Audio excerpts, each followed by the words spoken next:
Mheshimiwa wabunge, nami nizungumze nanyi kwa kifupi.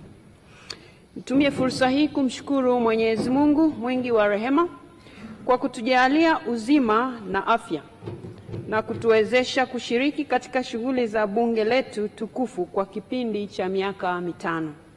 Na nikitaja hapa miaka mitano, mnafahamu bunge hili la 12 limepata fursa ya kuongozwa na maspika wawili.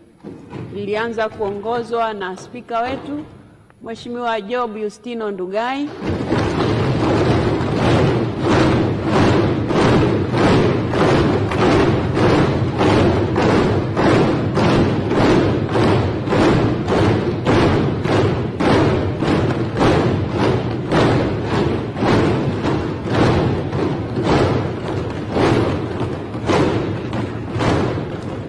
asanteni sana.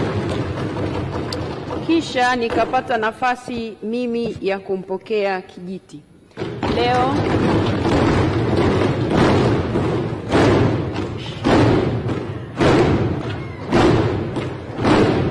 asanteni sana.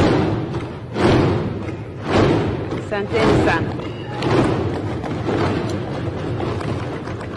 Na leo ilikuwa apate fursa ya kuzungumza nanyi, lakini amesema kwa kuwa wewe utazungumza, basi utazungumza utakayosema ya bunge zima hili la 12.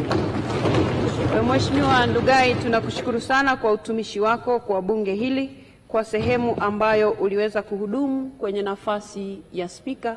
Nawe tunakutakia kila laheri katika yaliyo mbele yako. Asante sana.